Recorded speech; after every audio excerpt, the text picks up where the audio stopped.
Bonjour à tout le monde. Vous allez bien? Si, moi je vais beaucoup mieux. Vous avez vu mes yeux là? Ça va beaucoup mieux. Oh, j'ai beaucoup souffert ces 2 jours-là. J'ai commencé à prendre le traitement hier. Donc là, déjà, j'ai commencé à mettre les gouttes là. Tout à l'heure, je vais mettre gouttes encore. Je suis partie à la pharmacie là pour faire consultation là. Et puis on m'a donné les gouttes. On dit de mettre 3 par jour. J'ai dit, 3. Mais 3 là, ça c'est quand vous avez fait vos tests là, vos petits nez là, vous les blancs là. Vous avez dit 3. Moi, mon gros nez comme ça, je vais mettre 3. Il a mis 5. Comme le nez est gros. Eux, ils ont fait dans les laboratoires, ils ont fait les tests. Ils ont dit 3. Mais 3, c'est par rapport à les petits nez. Vous connaissez les blancs, ils ont les petits nez. Maintenant, moi, je suis boudou comme ça. Il était tout est boucou. Voici ventre, voici bras, voici nez. Hein? Et vous dites, moi, il y a quand même 3. Moi, je suis bête, il y a mis 3, puis ça ne va rien faire. Il y a mis 5. Si je suis aveugle, tant qu'à faire. Oh, ma soeur. Vous allez bien? Ça, c'est ma soeur Anana qui m'a mis dans les salles. Elle m'a envoyé un gros carton, Anne de la Belgique. Ma chérie, qu'est-ce que je t'ai fait? C'est le commerce, tu fais ton commerce. Tu m'envoies un gros carton comme ça de tout ce que tu vends. Non, attends. Et puis tu as payé les frais. Je te dois donner un peu quand même, un peu. Je sais que tu vas refuser, mais quand même au moins les frais de port. Non, on peut faire ça. Le carton est devant moi ici. Elle a envoyé les échappes, les petites échappes. Elle vend tout. Elle vend tout. Elle vend bijoux, ça là, tout ça là. Elle a envoyé. C'est elle qui m'envoie ça. C'est elle là. Moi, je suis découragée. On m'a perdu police 6 mois. Je descends, je vois un gros carton. Je dis, mais qu'est-ce qu'elle a, cette femme là? Elle vend aussi des épices. Elle vend des épices. Elle vend soumara. Elle vend plein d'épices ivoiriens. Elle vend plein de choses. Plein. Elle vend tout. Ça, c'est la diaspora consciente. Donc, je vais mettre son numéro après. Mais Anana, il faut m'envoyer ton PayPal, non? Je vais te donner au moins les transports, au moins le transport. Ma chérie, l'amitié qu'elle a, c'est pas prise en charge. Même si on dit que vous m'aimez. Mais souvent aussi, vos dons là me choquent un peu. Il y a une qui se lève là-bas un jour, 700 €. L'autre se lève là-bas, 1000. C'est quoi tout ça là? Hein? Même si vous m'aimez, doucement et moi. Doucement et moi. Oh, il y a des amours aussi, hein? Avant-hier, c'est Florence, hein? Une abonnée qui envoie 40 € à Didou. Hein? Didou aussi, il a dit, tu as eu 40 €, il dit, donne-moi mon argent. Il dit, toi. Merci pour la cagnotte au Pile Sanga. Je vais mettre le numéro de Anne de Belgique. Merci pour la cagnotte au Pile Sanga. Je suis en train de faire le point. Julie doit avoir pratiquement 400 000 là-bas. Julie Déanzou. Moi, je n'ai pas encore calculé, mais je sais que je suis dans les 1600, 1700, je ne sais plus. 1600 minimum, 1600.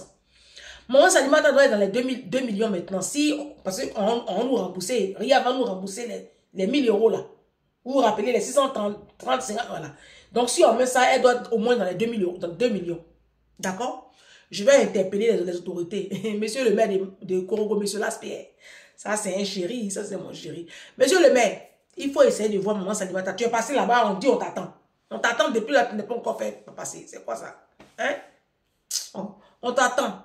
Monsieur Laspierre, hein, le maire de Korogo. Je te salue depuis ta position.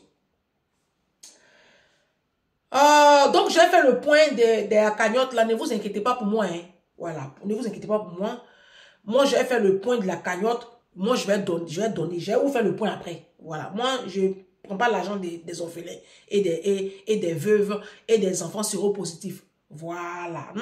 Ce qui va gâter ton nom là, c'est la carte un nom. Hein. Si tu veux gâter ton nom, il faut gâter bien ton nom. Il faut prendre les 100 millions d'euros, les 500 millions d'euros. Ça, au moins quand on dit, tu as volé, on sait que tu as volé. Tu vois, non? Parce que tu vas aller l'enfer pour quoi? Pour 200 €, 300 € dérobés.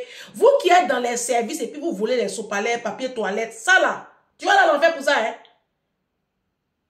C'est mieux. Sopalais même coûte combien? Papier toilette coûte combien? Il y a des gens, tu arrives chez eux, tu vas aux toilettes, tu vas trouver les rouleaux de papier toilette qu'on trouve dans les services là. Parce qu'elle fait ménage, elle vole et puis elle vient déposer dans la maison. J'ai dit. Seigneur, les Africains, vous n'allez pas arrêter ça. Et après, vous allez critiquer les politiques, que les politiques détournent. Mais les politiques détournent les milliards, parce que c'est les milliards et ils ont devant eux. Toi, tu détournes Sopalais, parce que c'est Sopalais qui passe devant tes yeux. Tu prends dans les caisses des Lidl, Aldi, parce que c'est ce que tu vois. C'est ce que tu vois, c'est ce que tu prends. Donc, en fait, les Africains, nous sommes tous des voleurs. Vous, pas moi. Vous êtes tous des voleurs. C'est parce que chacun vole ce qu'il a à portée des mains. C'est tout. Donc, arrêtez de... C'est en cela que Jésus a dit, ne jugez pas. Vous comprenez? Parce que quand Dieu dit ne jugez pas, les gens ne comprennent pas, en fait.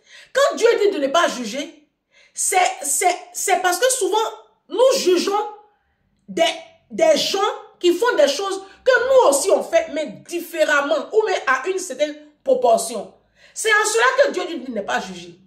Sinon, quand tu prends Éphésiens 5, verset 11, la Bible dit, ne prenez point part aux œuvres infructueuses des ténèbres, mais plutôt condamnez-les. Et quand tu prends la définition du verbe condamner, condamner c'est fustiger, c'est critiquer, c'est dénoncer. La Bible dit de ne pas prendre part aux œuvres infructueuses des ténèbres, mais il faut les dénoncer, il faut fustiger. Mais faut faire attention à ce que tu es en train de critiquer là, toi tu ne le fasses pas, mais différemment. Je vous ai expliqué une fois ici qu'il y a un petit jeune qui est rentré dans une école aux États-Unis, qui a tiré sur une école, et puis il a tué les enfants. Et j'ai commencé à l'insulter ici dans mon salon, mon seul. Et j'ai eu un flash comme ça de mes avortements. Le Seigneur dit, mais toi, tu n'as pas tué aussi. Tu le juges pourquoi? Lui, il a tué. Ok. Tout le monde entier voit. Mais toi aussi, tu as interrompu des vies. Est-ce que moi, je t'ai condamné pour ça? Est-ce que moi, je t'ai pas pardonné? Et toi, tu t'assois là, puis tu as commencé à juger un enfant qui tue. Mais moi, mon crime, c'est le même meurtre là. Mais sauf que le mien, il est silencieux. C'est en cela que Dieu nous demande de ne pas juger. Parce que des fois, on juge des faits que nous commettons, mais différemment. Ou à un autre degré. Vol, c'est vol. Le vol, par définition, c'est prendre quelque chose d'autrui sans sa permission. Tu as volé. Point. Ce n'est pas une affaire de la valeur de la chose. On s'en fout de la valeur de la chose. Tu travailles dans une pharmacie ou même tu travailles dans un centre commercial ou tu es, je ne sais pas moi, je ne sais pas ce que tu fais. Je ne sais pas. À partir du moment où tu es infirmière, aide-soignante, parce que ça, ce sont les grosses voleurs. Et puis les femmes qui font les ménages, les femmes de hôtel là, vous êtes des grosses voleuses ici à la diaspora. Mais la Bible dit, tu ne verras jamais la gloire de Dieu sur ta vie. C'est pour cela que la diaspora, on fait 50 ans en France, en Belgique, en Allemagne, aux États-Unis. On est à la diaspora depuis 50 ans. Et puis nos vies sont merdiques. Pourquoi? À cause de cette condamnation-là. Moi, ce n'est pas campagne d'évangélisation. Hein. C'est juste pour vous parler. Après, c'est vous qui voyez. Donc moi-même, le vol et puis le mensonge là, j'ai quitté. Ah non, j'ai quitté. Et je me répands de tous mes péchés. C'est pour ça que toutes les nuits ici, je me lève pour prier. Quand je me lève à 3 h du matin, 4 h du matin pour prier là, c'est pas parce que je n'ai pas sommeil. Hein. Sommeil est très doux. Sommeil est doux. Mais on est en guerre. La Bible dit qu'on est en guerre. Vous dormez. Vous dormez. Et Satan réclame vos enfants. Vous ne savez pas que nous sommes en guerre? Vous ne savez pas ça? Il faut aller lire Job. Job 7, verset 1. Va lire le livre de Job. Et puis tu lis Job 7, verset 1. La Bible dit le sort de l'homme est celui d'un soldat. Le sort de l'homme sur la terre est celui d'un soldat et ses jours sont ceux d'un mercenaire. Vous voyez comment Dieu lui-même, il nous compare aux soldats et aux mercenaires. Il dit, le sort de l'homme sur la terre est celui d'un soldat et ses jours sont ceux d'un mercenaire. Vous savez que les mercenaires là, ils n'ont pas longue vie. Vous savez, va prendre la définition du soldat et du mercenaire. Dieu nous compare aux soldats et aux mercenaires. On est en guerre. On est en guerre. Hein? Vous ne voyez pas qu'on est en guerre? Ne vous levez pas pour prier. Dormez. Passez votre temps à dormir. Passez votre temps sur TikTok. Passez votre temps à vivre dans l'impudicité, dans le mensonge, dans la méchanceté. Passez votre temps à calomnier sur les panels. Passez votre temps à faire du mal à votre prochain. Gratuitement. Quelqu'un t'a rien fait, tu ne l'aimes pas. Pour rien. Passez votre temps à envier et à empoisonner vos semblables. Passez votre temps à négliger vos enfants, à négliger vos épouses. Passez votre temps à tromper vos femmes et à tromper vos maris. Continuez. Restez dedans. Ne changez pas, hein. Bienvenue sur Ange Prisca Derzo, défibrillateur des réseaux sociaux. Tu as vu le titre? C'est le titre qui est là. Bien avant, je vais te faire écouter cet audio. C'est la diaspora consciente. Bonjour, vous êtes tous invités au Nacho TV le samedi 12 avril à partir de 14 h à Agnières-sur-Seine. Venez découvrir le Nacho TV, qui est une web TV. C'est le lancement d'une web TV. Vous êtes tous invités le samedi 12 avril à partir de 14 h à Agnières-sur-Seine. L'entrée est gratuite, mais uniquement sur inscription en ligne. Vous avez le lien qui se trouve dans ma bio, sur ma page TikTok, qui est Natacha BTB. Natacha BTB. Vous pouvez trouver aussi le lien sur ma page Instagram, Natacha BTB, sur ma page Facebook, Natacha Boni Thiebi. Et vous avez aussi l'affiche qui est relayée. Voilà, donc venez massivement découvrir quelle est cette web TV, de quoi ça va parler, de quoi il s'agit, quels seront les sujets traités sur cette web TV, qu'est-ce qui va se passer sur cette web TV. Je vous invite à venir découvrir ce que c'est Nacho TV. À très vite, je vous donne rendez-vous le samedi 12 avril à partir de 14 h à Agnières-sur-Seine. Merci Natacha. Alors c'est une jeune dame qui est ici à la diaspora, qui a créé son événement. Et demain je vous ferai passer aussi l'audio d'une autre personne. Et c'est cette diaspora là que nous encourageons sur cette page. Voilà son truc. Je vais faire un statut tout à l'heure sur mon WhatsApp. Alors vous êtes invités au grand opening. Alors, c'est le samedi 12 avril 2025 à partir de 14 h. C'est au 4 rue Sarah Bernard, 92 600 Agnières-sur-Seine. D'accord? Je ne sais pas quelle station de métro, mais elle vous a donné quand même toutes les indications. D'accord? Donc, on va soutenir cette jeune dame-là. Moi, elle m'a pas dit ce qu'elle réserve. Mais bon, c'est cette catégorie de personnes là qu'il faut encourager, d'accord? Encourageons-nous, vous comprenez? Voilà, c'est comme ça les Juifs font. Les Sri Lankais, les Pakistanais, les Indiens, c'est ce qu'ils font. Les Chinois, ils se soutiennent beaucoup. Ils se soutiennent beaucoup. Sans rien attendre en retour. Vous voyez? Quand je peux aider, j'aide. Voilà, j'ai de l'audimat, j'ai une certaine autorité, je l'utilise pour aider mes compatriotes. Sans demander un centime. Tout n'est pas l'argent, la vie. Dans la vie, il ne faut pas que l'argent vous commande comme ça. C'est pas intéressant. Voilà, vous comprenez. Donc, voilà. Tout à l'heure, j'ai écouté une Mind People, un couple que j'ai écouté hier pendant plus d'1 heure de temps. Et qui m'écoutait, parce qu'ils ont des difficultés. Donc, moi, je ne voyais pas d'issue. Donc, j'ai demandé qu'ils m'appellent un à un. Donc, une m'a appelé ce matin, l'autre m'appellera ce soir. Et puis, ce que je devais dire à la femme, je lui ai dit ça ce matin. Et puis, ce que j'aurais à dire à l'homme, je lui dirai ça ce soir. Et après, elle me dit, ah, mais Ange, c'est combien? Je dis, non, c'est pas... C'est quand tu... Elle dit, aïe, depuis hier, on est sur toi là. Non. C'est quand je peux aider, j'aide. D'accord? Après, ceux qui veulent me faire des cadeaux, ils me font des cadeaux. On ne refuse pas cadeau. L'argent, on refuse. L'argent, moi-même, je n'ai pas. Je suis enfant de pauvre. Donc, quand vous m'envoyez, je prends. Je prends bien même. Comme Anna m'a fait gros cadeau comme ça. Vous pensez que ça va, je vais ramener. Vous aussi. Elle m'a sapé. Il y a les vrais habits dedans. Je ne peux pas ramener. Si, je vais porter. Donc, je vais faire son truc tout à l'heure. Son statut sur WhatsApp. D'accord? Et puis, je vais aussi... Natacha, tu n'as pas mis ton numéro pour ceux qui veulent te contacter. Voilà, je t'envoie la vidéo après, essaie de mettre ton numéro, tes contacts, et puis je vais voir si je peigne ça. Bienvenue sur Ange Prisca Deonzo, défibrillateur des réseaux sociaux, elle-même défibrillée par le pollen ces jours-ci. La solution, la vérité, la légende. Mettez du respect sur mon nom. Je ne suis pas votre camarade, bande de gougnafiers. Vous là, hein. Tu as vu le titre? C'est le titre qui est là. Tu as pris ton tabouret, tu t'es assise, ça va encore défibriller. Si c'est Ami, on va l'appeler si c'est Ami. On va l'appeler si c'est Ami. On ne va pas aller loin.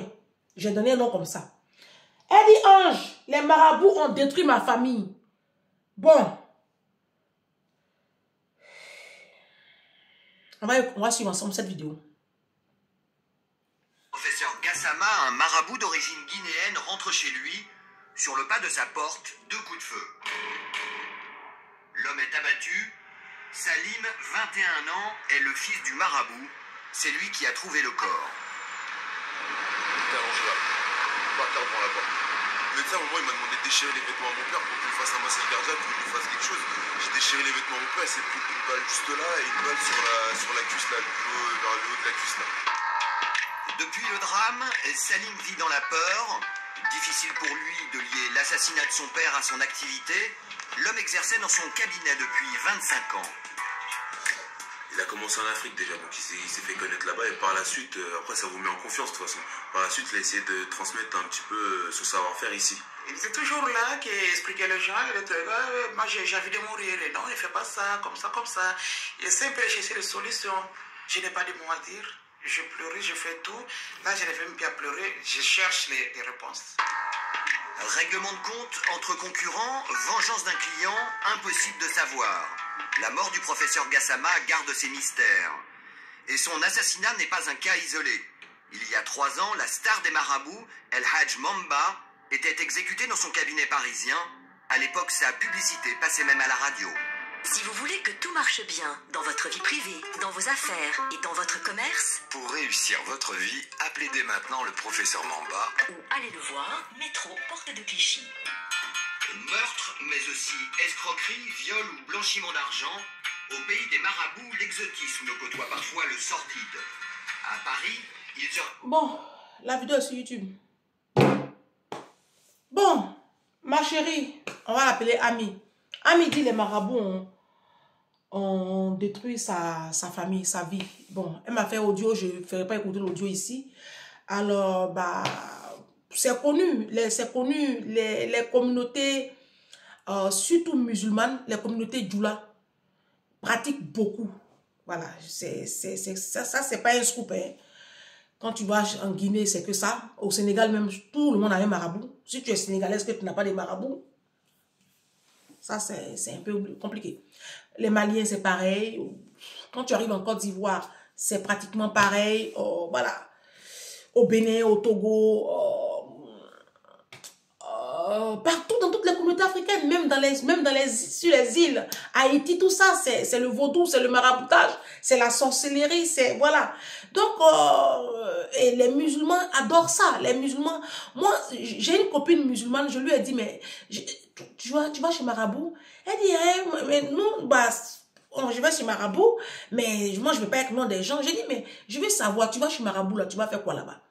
Elle dit, mais pour que mon commerce marche, il dit, mais ton Allah là, lui seul, il ne peut pas t'aider. C'est ce que je lui ai dit. Bon, elle était un peu embêtée. Moi, j'ai toujours demandé aux musulmans, vous dites que vous adorez Allah, que c'est un grand Dieu. D'accord? Lui seul là, lui seul, il ne peut pas vous aider. Parce que moi, par exemple, moi, j'ai Jésus. Nous avons Jésus. Nous avons Emmanuel. Nous avons sa puissance. Nous avons son pouvoir. Moi, j'ai Jésus. J'ai Emmanuel. J'ai sa puissance. Moi, j'ai son pouvoir. Voilà. Moi, j'ai le pouvoir de Jésus. Je n'ai pas besoin d'aller encore voir une tierce personne pour venir encore. En fait, je n'ai pas besoin d'une intervention humaine pour régler mes cas. J'avais des problèmes ici, moi. Problèmes. Quand ça m'a dépassé, j'ai fléchi genoux. J'ai confessé mes péchés. J'ai demandé pardon à Dieu et j'ai commencé à marcher avec lui. Et puis aujourd'hui, ma vie, ça va. Je n'ai pas eu besoin d'aller voir les marabouts, les trucs. Même quand j'ai ouvert ma page là, Il y a 2 hommes qui m'ont appelé.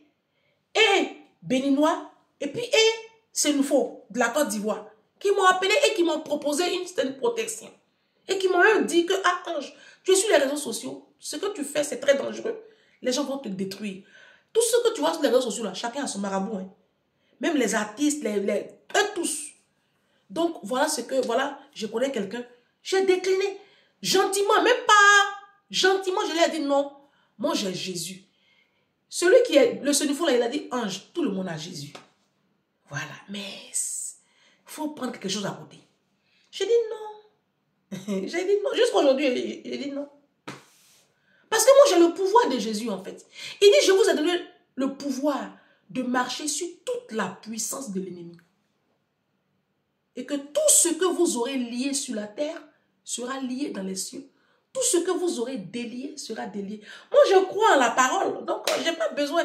C'est pour ça que je demande, vous les doulas là, vous les musulmans là, votre Dieu là, il n'est pas si puissant comme ça pour vous protéger, pour vous aider à prospérer dans vos activités. Parce que ça, c'est un piège, les marabouts. Hein. C'est un gros piège. Hein.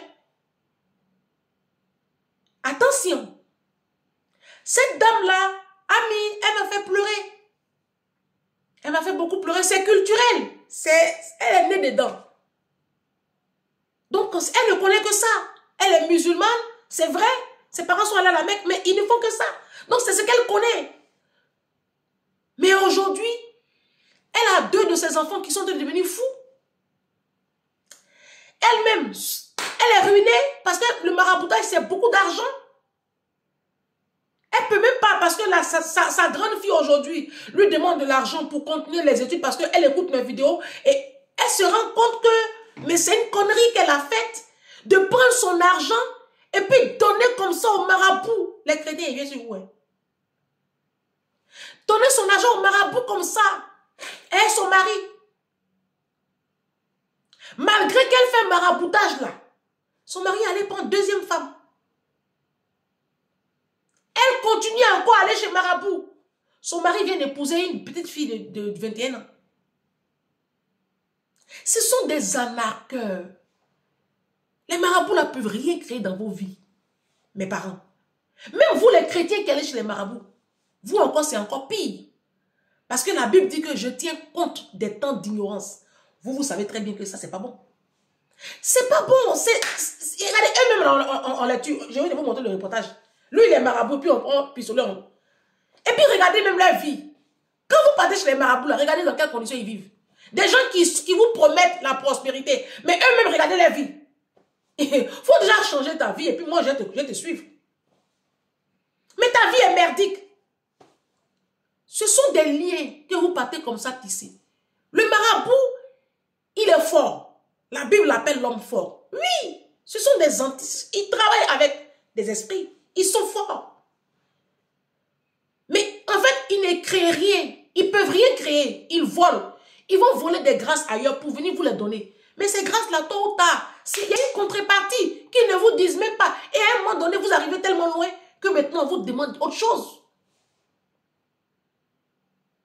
Faites beaucoup attention. Mes parents doula, mes parents musulmans là. Mes parents même chrétiens qui allaient chez les marabouts. Les Africains, vous aimez trop la facilité. C'est pas possible.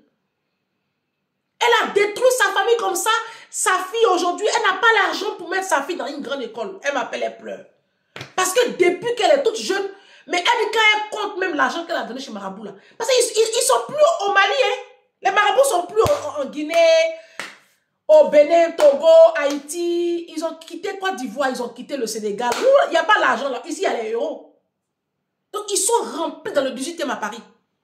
Métro, toute la ligne du REB là, Aubervilliers, tout ça, ils sont là-bas. Ici, là, c'est les euros. Et puis, ils vous oppressent financièrement. Et puis maintenant, vous êtes là, comme des loques humaines. Marabout même là, même. Depuis vos parents font maraboutage là. Regardez vos vies. Les marabouts là étaient là et puis les blancs sont venus chez Kunta Kinte. Hein? Les marabouts là étaient là. À un moment donné, ouvrez un peu les yeux les Africains. C'est à quel niveau vous êtes bêtes même? Vous dites, vous priez Dieu. Votre Dieu n'est pas fort. Voilà maintenant, tu es ruiné, ton mari allait prendre une petite femme. Pourtant, tu es chez Marabout. C'est un menteur, c'est des menteurs. Maintenant, à vous les chrétiens. Vous savez que le maraboutage, c'est ce qu'on appelle la divination dans la parole de Dieu. C'est ce qu'on appelle la divination. Et Dieu a horreur de ceux qui pratiquent ça. Dieu a horreur. Il a une aversion. C'est une abomination. On va aller dans le livre de Deutéronome 18. Deutéronome 18, versets 9 à 12. Lorsque tu seras entré dans le pays que l'Éternel ton Dieu te donne, tu n'apprendras point à imiter les abominations de ces nations-là. Qu'on ne trouve pas chez toi, personne qui fasse passer son fils ou sa fille par le feu. C'est ça la sorcellerie. Personne qui exerce le métier de devin. Écoutez, d'astrologue. Vous qui êtes là, oh, je suis Gémeaux, je suis ceci. Et moi, je suis du 17 juin. Quand vous me dites, ah, tu es Gémeaux comme moi, est-ce que vous voyez, je réponds? Vous voyez, je réponds? D'augure, de magicien, d'enchanteur, personne qui consulte ceux qui invoquent les esprits ou disent la bonne aventure, personne qui interroge les morts, car quiconque fait ces choses est en abomination à l'Éternel, et c'est à cause de ces abominations que l'Éternel, ton Dieu, va chasser ces nations de devant ta face. Apocalypse 18, verset 23. La lumière de la lampe ne brillera plus chez toi, et la voix de ton époux et de ton épouse ne sera plus entendue chez toi, parce que tes marchands étaient les grands de la terre, parce que toutes les nations ont été séduites par tes enchantements. Quand tu entends enchantement dans la Bible, on te parle des marabouts. On va aller dans le livre de Michée, Michée 5, à partir du verset 11. J'exterminerai de ta main les enchantements et tu n'auras plus de magicien. J'exterminerai du milieu de toi tes idoles et tes statues et tu ne te prosterneras plus devant l'ouvrage de tes mains. J'exterminerai du milieu de toi tes idoles d'Astarté et je détruirai tes villes. J'exercerai ma vengeance avec colère, avec fureur sur les nations qui n'ont pas écouté ma parole. On va aller dans 1 Chronique 10, à partir du verset 13. Saül mourut parce qu'il se rendit coupable d'infidélité envers l'Éternel, dont il n'observa point la parole, et parce qu'il interrogea et consulta ceux qui invoquent les morts. Il ne consulta point l'Éternel, alors l'Éternel le fit mourir et transférera la royauté à David, fils d'Ésaü. Saül, c'est le premier roi d'Israël. Et il a été remplacé après par David, le roi David, le fils d'Ésaü. C'est pas le fils d'Ésaïe, c'est pas Ésaïe le prophète. C'est pas Ésaïe le prophète. Il y a deux Ésaïe. Ésaïe qui est le père de David là, lui son Ésaïe, il n'y a pas E à la fin. Ésaïe le prophète qui a écrit le livre d'Ésaïe là, hein, lui il y a E à la fin. D'accord, il faut savoir ça. C'est pareil comme Élie. Quand tu entends Élie dans la Bible, il y a deux Élie. Il y a Élie le sacrificateur qui a un Samuel.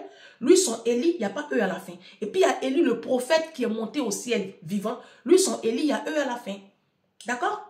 C'est important de le savoir. 2 Chroniques 33, verset 6. Il fit passer ses fils par le feu dans la vallée des fils de Hinnom. Il observait les nuages et les serpents. Il observait les nuages et les serpents pour en tirer des pronostics. Il s'adonnait à la magie et il était des gens qui invoquaient les esprits et qui prédisaient l'avenir. Il fit de plus en plus ce qui est mal aux yeux de l'Éternel afin de l'irriter, afin de le mettre en colère. C'est pour cela que j'ai un problème un peu avec les musulmans qui cherchent la lune. C'est à cause de ce verset-là. D'accord? Je n'ai pas de problème avec vous les musulmans, hein? Libérez mon inbox, d'accord? Bon, ok. Il y a plein de versets ici qui parlent en fait quand tu prends Lévitique 20, si quelqu'un s'adresse aux morts et aux esprits pour se prostituer après eux, je tournerai ma face contre cet homme, je le retrancherai du milieu du peuple. Tu vois un peu? Il dit, vous vous sanctifierez Il dit, la Bible dit dans le livre de Lévitique 20, à partir du verset 6, vous allez lire jusqu'au verset 8. D'accord? Donc, quand tu vas prendre le livre d'Ésaïe, Ésaïe 47, verset 13, dit ceci. Tu t'es fatigué à force de consulter. Tu t'es fatigué à force de consulter. Qu'il se lève donc et qu'il te sauve maintenant. Tu me donnes, me cherches. Va voir ceux qui te consultent là.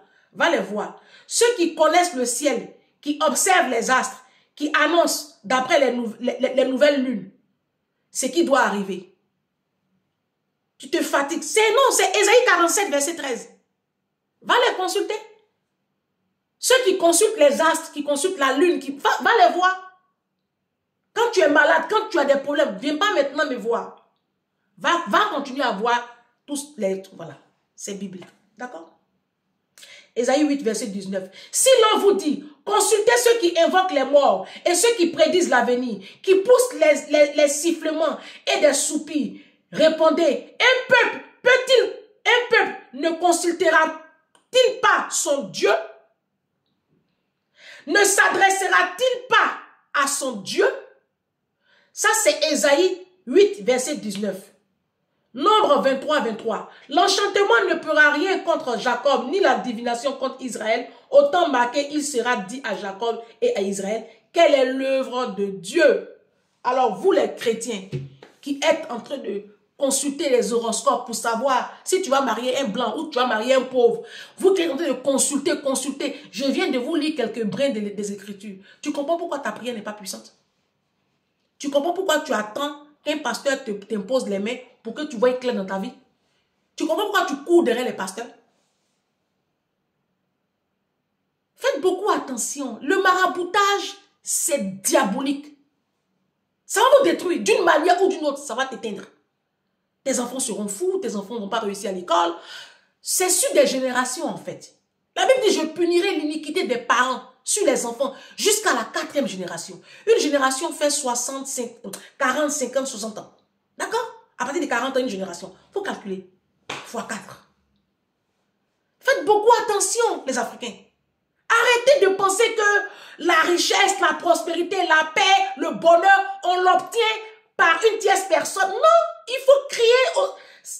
Changez votre mentalité. Vidéo combien? Je ne me change pas. Demain, ça va défibrer. Ça veut dire que demain, même, il ne faut pas venir. C'est mieux pour toi. Taguez-moi les pasteurs voleurs. Là. Taguez-moi les escrocs. Avec les preuves à l'appui. Parce que demain, il y aura des preuves.